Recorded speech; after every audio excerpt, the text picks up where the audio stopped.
Yeah, sure. What did we go to agriculture, since they were supposed to go on at 10 and it said. Can we go Okay. without Marilyn? Can we start? Sure. Are you doing a report, Tanya, too? Well, Marilyn was gonna give her report to the How communication. about if we go on to the lease review? Yeah, Okay. That sounds, Okay, we're moving into spiritual report and agricultural. Early. Online. yeah, sorry I couldn't make it today. Got a continuing cold, but I see Roger is in the house over there on Lopez. Hang on, I gotta mute my phone's going also. We have Roger, Bruce, and Bill. Oh, Did you hear that? fantastic. Yeah. I heard that. And it looks like we have Candace on the line and also Phil Shepard. So thank you all for being here today. This discussion is focusing on two leases that we have on San Juan Island, Fraser Homestead Preserve, as well as the Beaverton Marsh Preserve. 1 second, I put my phone on because I might have to run to the dock at some point, and I need to stop the echo. Okay, that's much better. So two separate properties, two leases we're considering, and each of these properties we received not a huge pool of applicants, but a very strong pool of applicants that we're excited about. And today we've had a lease review committee, or a proposal review committee, going the last month or two, that's put a lot of time into considering these and discussions with the applicants. And we've landed on two recommendations, one for each property, that we're going to propose today that we move forward with. And to start with Fraser, we've selected the Shepherd Family Farms for that lease. And for Beaverton, where we'd like to move forward with the Grange over Marsh Farm Commons application. And I know there's a lot of documents in the packet that hopefully some of you were able to review. And I'm sure there's plenty of questions. The lease review committee, I have a lot of confidence in this group. It was Mike, Tim, Peg, Lincoln, Doug, and myself. And like I said, we met several times and met with the applicants and answered a lot of questions. Hopefully we have more today, and I think I'd like to leave it at that. I think maybe some of our review committee could give some input into what our thought process was in selecting these, and go from there. But I don't want to take too much time. There's still plenty on the agenda. So anybody want to give some input at this point?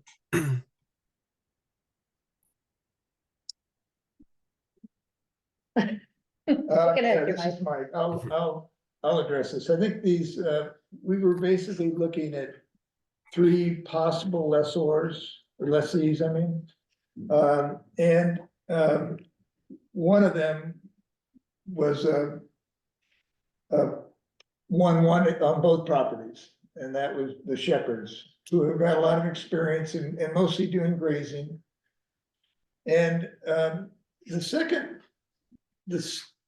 second proposal for the Beaverton came from the Grange, and it was a very thorough analysis. It looked like it'd been going on for 4 or 5 or 6 months, studying all the different ramifications of what could be done with that property.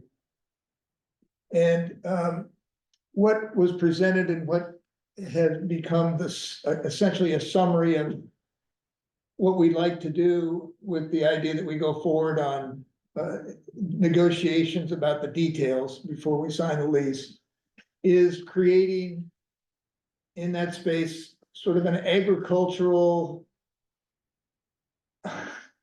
everything. I mean, it's basically a community agricultural resource that involves training, it involves small little farm plots.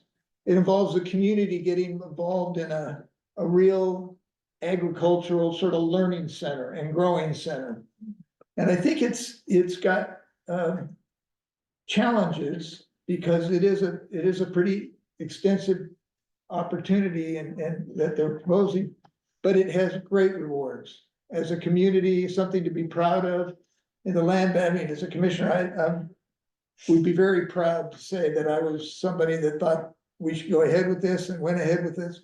5 or 10 years from now, when it has blossomed into something that the community is proud of and is involved in and has really helped our ag economy. So I think one of the things that I suggest we might do is let the folks from the Grange summarize in their mind their dream, what they want to accomplish, and this I think will explain why we did this. Thanks, Mike. I'll take this opportunity. Roger Brellison, president of San Juan Island Grange. I'm going to make this brief. It's mostly about access to land and allowing more community members to get their hands dirty, try out some ideas on growing food and fiber in various ways. So we're not pre-selecting the kinds of ways that people can be involved. We will have a community garden. So if our partners respond to our request for proposals, we will have community gardens, participatory agricultural farm. We will have small commercial plots to provide food through the food bank and the food hub. We will have grazing in areas. We will try and include woody, tree, hay, silvopasture systems in order to protect the land during, integrate other ways of doing grazing. Phil Shepard and Angie have responded to our welcome to help us guide the grazing part. And so we're thrilled. What we don't know is exactly how it's going to develop. Because we're at the beginnings of something that could develop into something really terrific. So my partners here, Bruce Robinson and Bill Severson, were instrumental in putting together the plan. You guys have anything to say? Well, I'll just add that we are hopefully working with Ag Guild that has developed a shared land access model, and we're hoping that we can take that, be their pilot project, and expand this project or this type of shared access to other organizations and or private farms. So it might be something that blossoms throughout the county as well as just on San Juan in this small section of land. So we could be big. And we're also looking at it as being just a prime opportunity for education for young people and old people as well. Yes, and I liked your words about involving the community. That's the most exciting thing for me. And Candace was also very important in putting together our farm plan and our proposal. Candace, are you there? Is there anything you want to add? I'm here, Roger, yeah. Thank you. Is there anything you want to add? The only thing I might add is that regenerative ag is what we want to do here. So the way that we treat the land is also important. So community is important, but our approach to agriculture is also important. So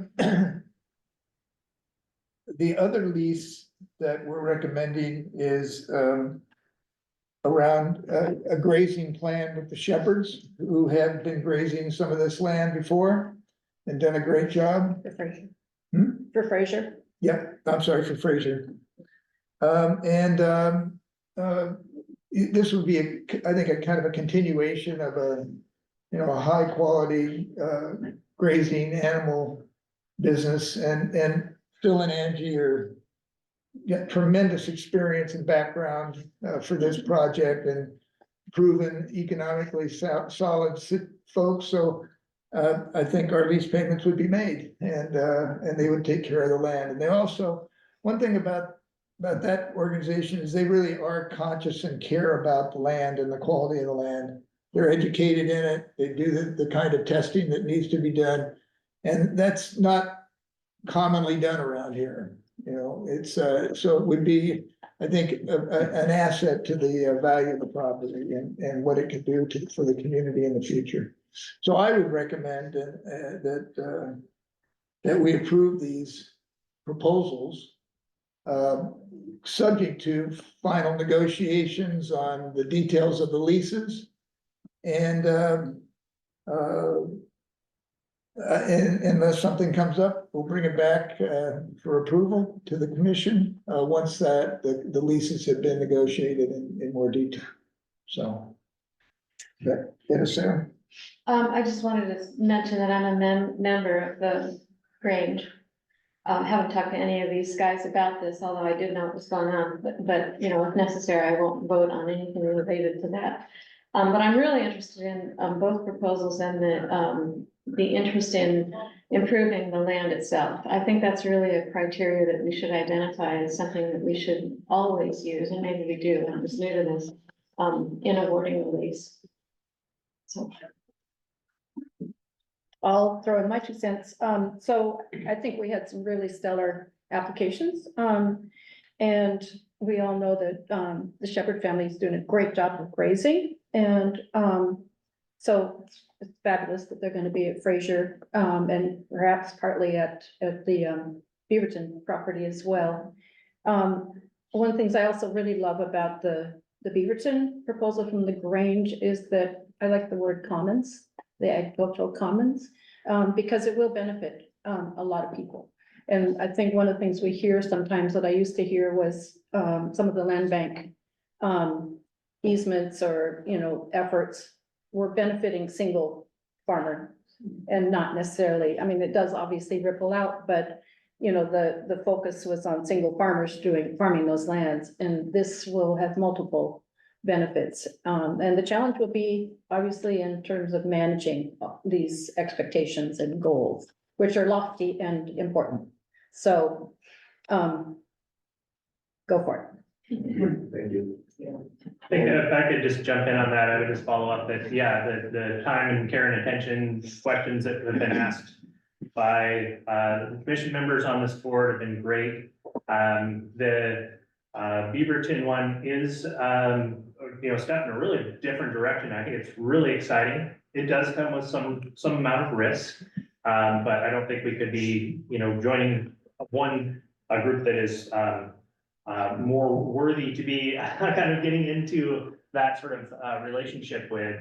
And the other thing I really wanted to bring forward in that was just what a great job Charlie's doing. Yeah. You know, overall, everything with this process, you know, as he shifted into this ag role several years ago, it was with the recognition that we needed to grow, we needed more capacity. And I think that Charlie's just done an excellent job, and so and has gained a lot of experience through that, and I think will be really critical in helping us sort of navigate not just selection here, but this implementation process and checking in and things that we really have developed a program here. We've gone from where this originally with the land bank, our agricultural presence was conservation easements, where we were very much kind of hands off, and we've been very active and have a lot of really great accomplishments. And I think this is another really stellar step that will benefit the community in some very large ways. So I'm just really excited about it, and again, grateful for all the care and attention that went into this process. Thanks.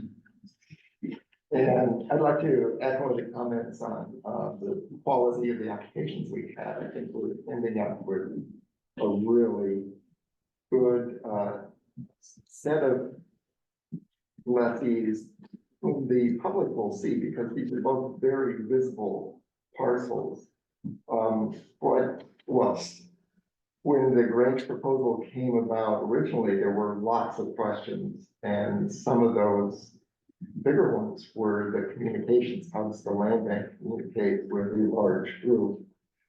And also getting down to a few more specifics as to what will happen, because it's something that will evolve over the years. What impressed me was the response from the Grange, and that the communications plan that he set out, I think will work very well. It covers a lot of spaces, including neighbors, which I really appreciate. And also the definition on your plan, as it came out later, gave me real hope that this is gonna work out really well. So, thank you for all your. Thank you.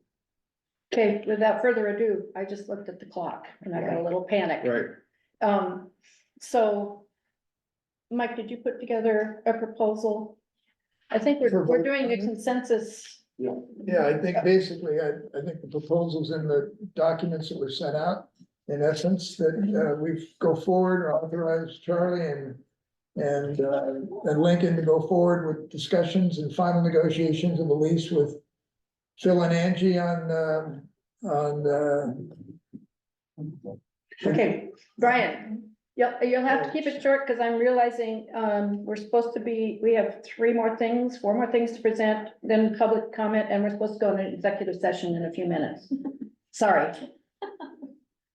I will try to keep it short, but I think that this is a really important decision. And I want to speak specifically to the Grange proposal. I have to say that I started out looking at that with a healthy skepticism, having gone through 3 previous generations of the Kuffeld Farm stewards, which were real failures, basically management by committee, that until the present sole ownership or lease of Kuffeld Farm never really worked.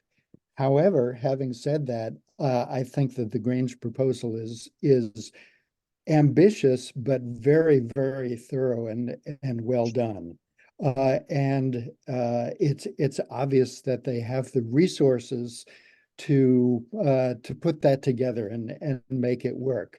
I'm still a little doubtful about the complex structure of multiple managers, but they've addressed that too. I think further discussions are warranted, but I'm looking at it really positively now. I think that a 5-year lease is probably a very good trial period for that, and there's a lot of there's a lot of vision and a lot of hope in that. The one other thing that I want to say is that I'm not sure that the Land Bank Commission has ever really come to a consensus or a policy on how much we are actually contributing to the infrastructure and operation of an agricultural lease.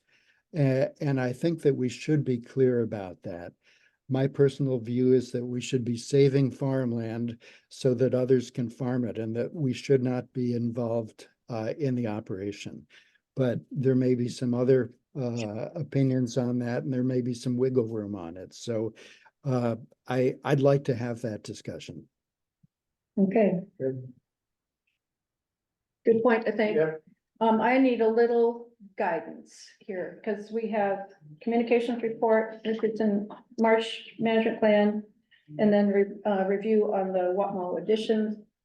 How should we do this? Okay, so I think we need to stick to the schedule for the executive session. Okay, We're gonna have to bump those items down below and come back and revisit them at the conclusion of the. so to our next meeting. Well, I think we'll try and stretch out this meeting a little bit. I don't know what people's time commitments are. I think we do have some time. So let's come back and see what items we can cover following the. Okay, so executive. we'll go into executive session until. So I guess I want to announce that we're going into executive session, coming out, what should be our, We've got 11:10 coming Okay. out of executive session. okay. Maybe we can tighten that up a little bit and say 5 after. Okay. Okay, and then at that point, after we come out of executive session, any kind of public comments can also be provided. And I'm sorry for this. All of a sudden, it was like, whoa, my goodness.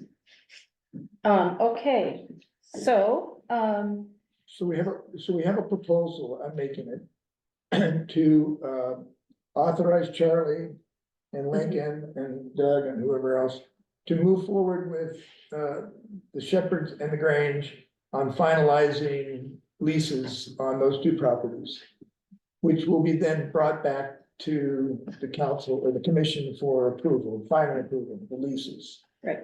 And to council. And the council, sure, of course. So do we need to take a vote on that? I think you can just have a consensus decision. Consensus, everybody agree with that? Anne Marie was in, and it looks like Charlie has a hand up. Okay. Okay. Sounds good. So, All right, you guys can leave, I guess, if you want, or you can stay. No, Thank you it's so much. Not you I guys. just wanted to add one Oh, thing. I had executive my session. hand up for support and for Thank you. some clarification. Just so nobody's, can you all hear me? Yes. So Brian mentioned 5-year term, which is what the Grange put in their proposal as a minimum. But the committee's been considering a up to 20-year lease agreement for both these properties with 5-year renewal terms. And that's a model we've had going at King Sisters, and we have a 10-year at Kaufelt. But for the nature of a project like this, it will really, 20 years kind of minimum to establish something like that. Of course, the lessees can always back out if things aren't going forward, but just wanted to put that out there so you're not shocked when you see that in the draft lease. okay, thanks, Charlie. Okay, so with that, we are gonna go into executive session to discuss potential or existing litigation per RCW 42.110.301.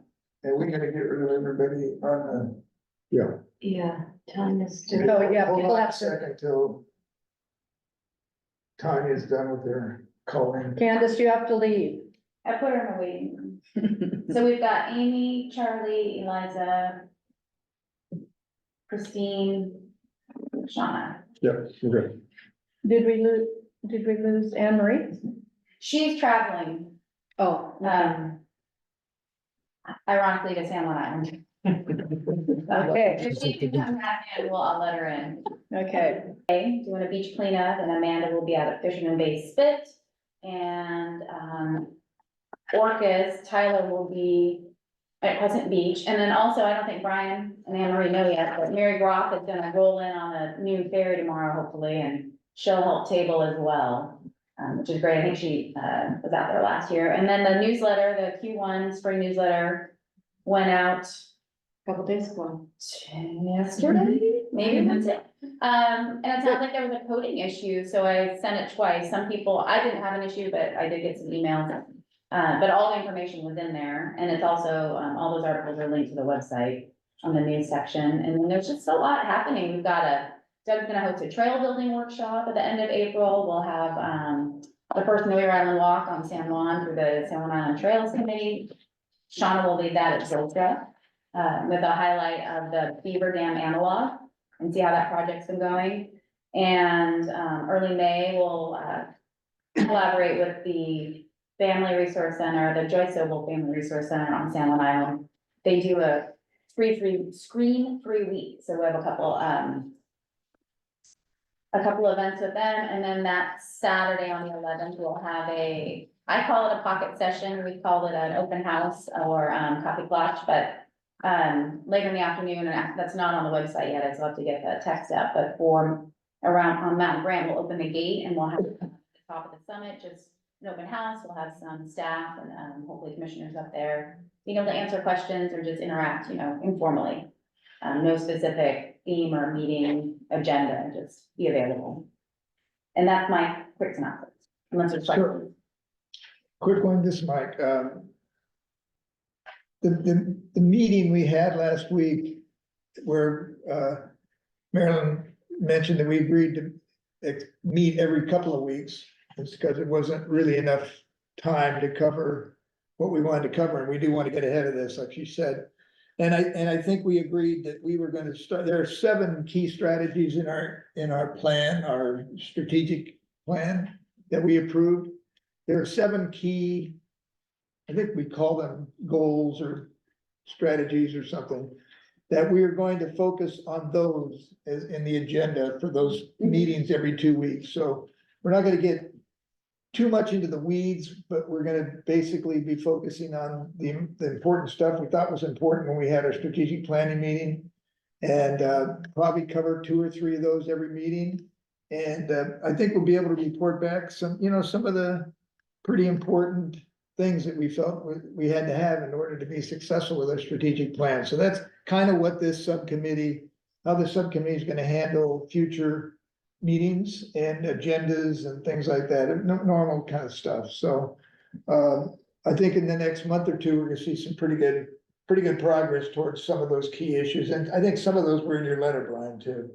Oh, and I will say, I forgot to mention, I sent to Anne Marie and Brian, but I dropped off to y'all in hard copy, that I have begun a draft of the communications plan, through using the strategic plans comments, a communication plan for the year, and I'm working with Aaron Andrews. So we met this week, I think Monday, and started a draft form, and then we will keep adding and massaging that to bring to you. But right now, that is like, This is the draft. yeah, that's the first attempt. She's working right now to finish up her 32-hour report, so we'll meet again in another week. So where do we access that? Because I don't get it. I gave you the hard copy, but I'll email it out to you. Oh, Yeah.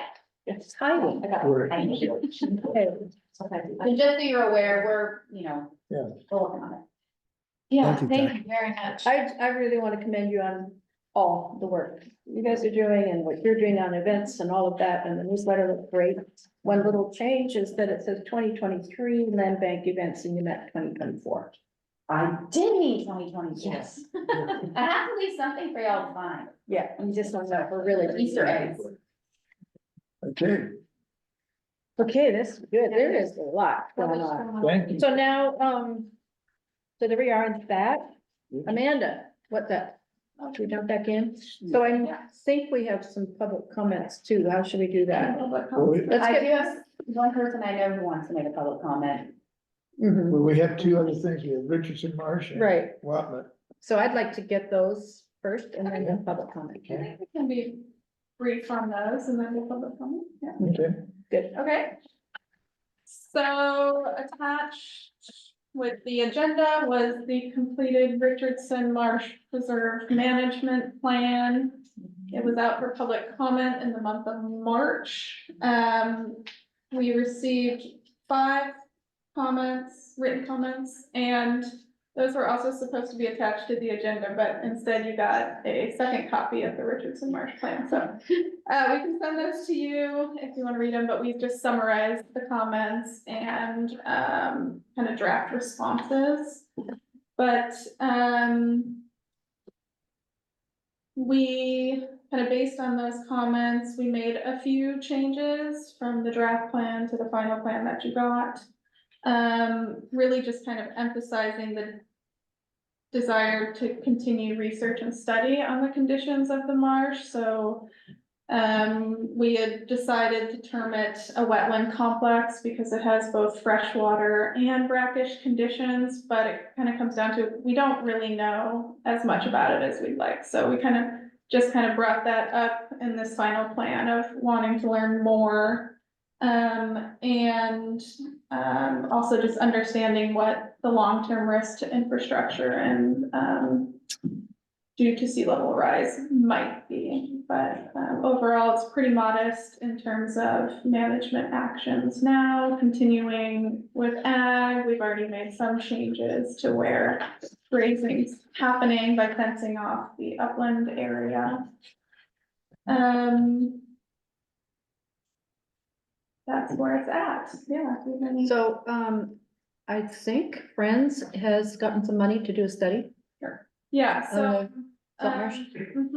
Yeah, so the Friends of San Juans has submitted for salmon recovery funding to do, research and study, really feasibility work, on the marsh in entirety, so that will cover, they have a landowner participation, private property owner, and then the land bank piece, and then the other probably the properties that the Preservation Trust has easements on. So they're working on that grant proposal, it's getting reviewed, but it's really feasibility study, just understanding the current and possible future conditions. In terms of comments, what kind of comments did you get regarding agricultural use? Supportive of agricultural use. I think it was pretty sparse on ag comments. Yeah. And we did send it to ARC. I didn't get any written comments from them. You did not yet. I did not. You did not. How many acres are in the field? 17 are wetland, it's 25-acre property that we Okay, so own. it's only a couple of acres in the actual pasture area. I'm not sure which. I'm just looking. So the grazed area is the 17. Okay, thank you. Yeah. And the marsh itself is, About 75. Yeah. So at this point, it's kind of a general approval because it gets officially approved in a budget, with a public hearing, so I think we're just going for a general approval of the plan in the commission. Is that So this right? is not a vote at this point. I thought it was, no? No, I mean, I think the vote needs to happen, when it's attached to a budget. And I'm pretty sure we're gonna be bringing amended budget at the next meeting. So you can vote, give your official approval at that meeting. So this is consensus to approve. Right. Draft. Yeah, this gives a little more time to, I guess, talk about it if we wanted to. okay. So do we need so we're fine. We don't, Do we have consensus? we have consensus. I like this consensus Do we? process. Yeah. Yes. Okay, do we have consensus? Yes. All right, good. Is that true? Those out there? Judy and Anne Marie, Seems to be. you haven't said no. Okay. With that, then we'll move on to the Watmo edition scoping meeting summary. Yeah, so I was just gonna summarize the meeting. We held a scoping meeting in March and 3 of you were there, so great. Any Um, excuse to go to Lopez. And several staff. She's moving over. So we had about 25 people come to the meeting. It was open house style. We posed questions and had maps on the wall and people could leave their comments. And then after the meeting, I took all those comments and summarized them in the document. So that's available to commissioners if you want to see them, but kind of reviewed them with the Lopez commissioners and Aaron Halcomb, just kind of identify which areas we're gonna work on some more. And our next step is to work on the management plan, which has been started. Eliza made really good progress on the ecological section. But also with going into the fieldwork season, I see that's gonna kind of stall our management plan work. I mean, we can continue to plug away at it, but I don't really have a timeline for getting that completed. So one idea I just kind of came up with recently was if we wanted to amend the interim management plan to allow public access. So that would just kind of make it an abbreviated version. So that's just a possibility. I haven't really fleshed out what that looks like, but Is current public access unaccompanied visits only, tours? And Technically, technically, Yeah. and work parties. Let's say there's just some general, I consider it benign curiosity of people walking out there. I haven't had any recent issues, and it's also would just be really challenging to, be out there to prevent that. So how are they getting out there on the road? Just walking and, it's connected to the existing trail, from Watmo. Watmouth, Colville, and you just have to walk on the Power Line Road to get there, which is where Which is we where- will be opening access through. So I think if we have a soft opening, we should clarify access. Because, just because of coming in the main road, we don't want to encourage that. at all. Yes. And so however we can do that, I think that's really important. Are we trying for soft opening this year then? What it says on here, I didn't, okay. I thought it was on the list. all of I this. didn't read 125 feet. Yeah, so that's just the I know. initial goal. I know, I'm just, But, there's there's certainly some challenges to that and something that, I'm open to suggestions. So, one initial target was to open it in the fall. One of the challenges with that is the way to access our property is through the BLM properties, and that will be in the middle of hunting season if we open it in the fall. sorry. I should have And I know it's, so there's less appeal to do that, but. Can I ask, Or maybe it puts January pressure on us, 1st. if there is such a thing. can I ask one more question? Was there any direction, realistic direction on the house from the meeting? Yeah, so I thought some of the comments on that were interesting, because based on the public meetings we had last fall, it seemed like very strong support for keeping the house, that it was a, very important for historic preservation. And at the meeting, we got quite a few comments of suggesting to move the house to the village or to the Lopez Museum, which is not what they want, but we still got comments in support of the house and also some, it's always a spectrum for public comment. Some people thought it wasn't worth investing in. Personally, last thing I'll say on it is I just see that site as a perfect opportunity to blend the histories and explain the histories of both cultures. And I think whatever we could do in that direction would be great. Yeah, so I think the direction we're gonna propose for the management plan is keeping the house. I have looked at grant opportunities for some preservation work. That would just stabilize it, but still waiting on assessment to really refine what that would look like. But the Historic Museum is interested in, supporting this process where they can. And one sort of extra question for Lincoln, have we ever considered giving two names to preserves, one with an indigenous meaning and one with a Western settler meaning? We have not done that. So it's certainly up for discussion. What, sorry, what about, Kellett Bluff? On the sign, do you? No, yeah, we don't even have a sign there. But yeah, that one would be another potential. I think,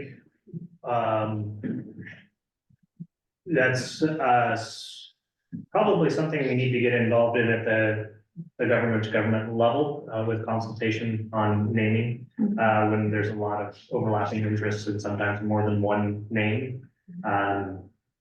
Would be advisable for us to, won't be a fast process, but, something worth.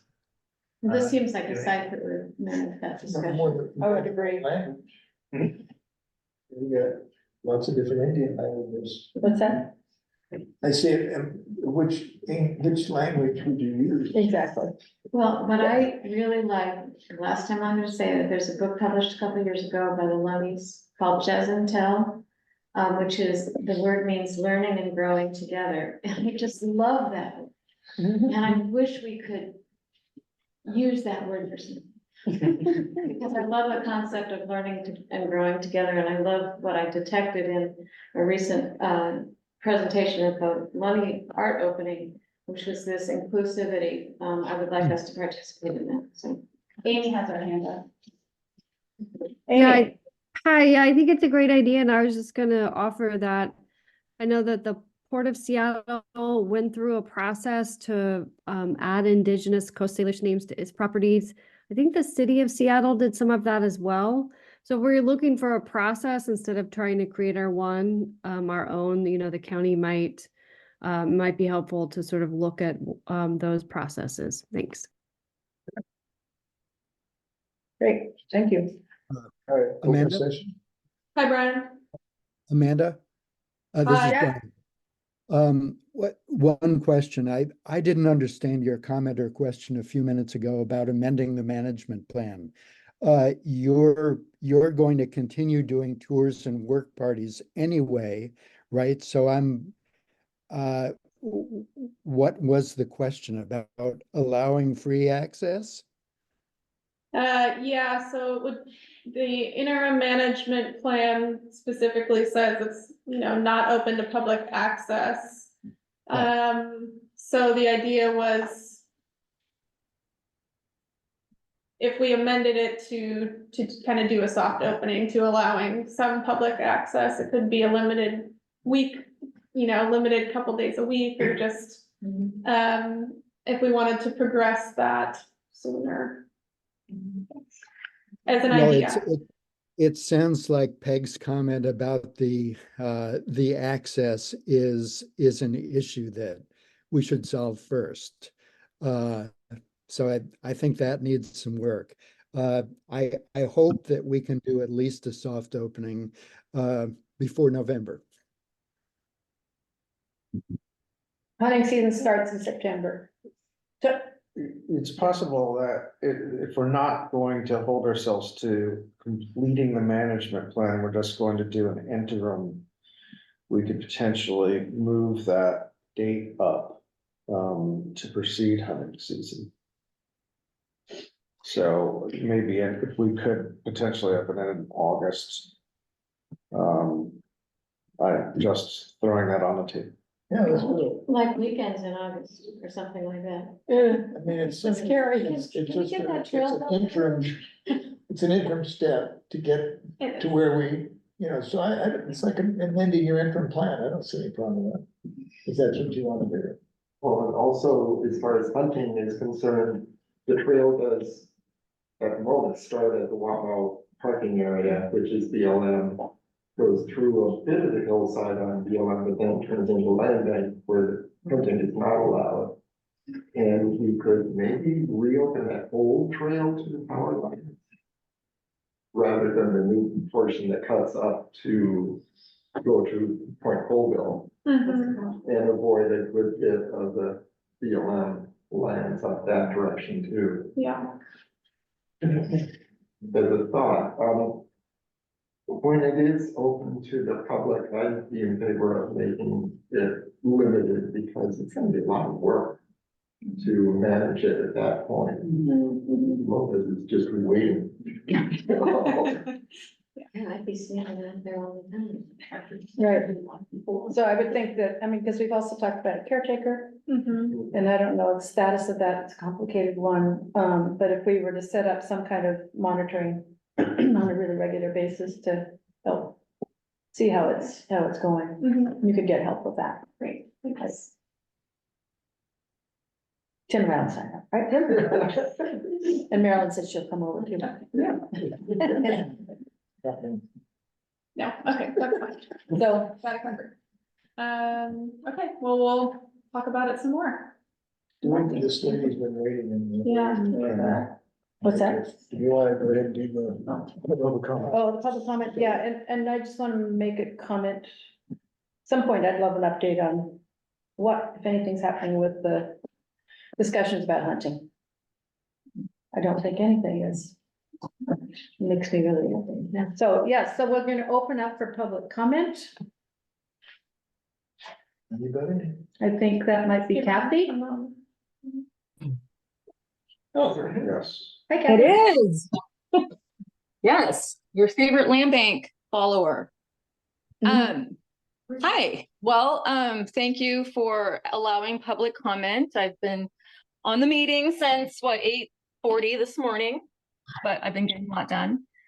I'd like to preface my comment with one of the codes as written in the land bank in the San Juan County codes, that in order to preserve private ownership, the land bank is to first pursue conservation easements, something to that effect. I believe in conservation easements. And I know if that a lot of having a conservation easement on their farm gave direction to a friend of mine who recently passed in his estate to make sure that it maintained as a farm.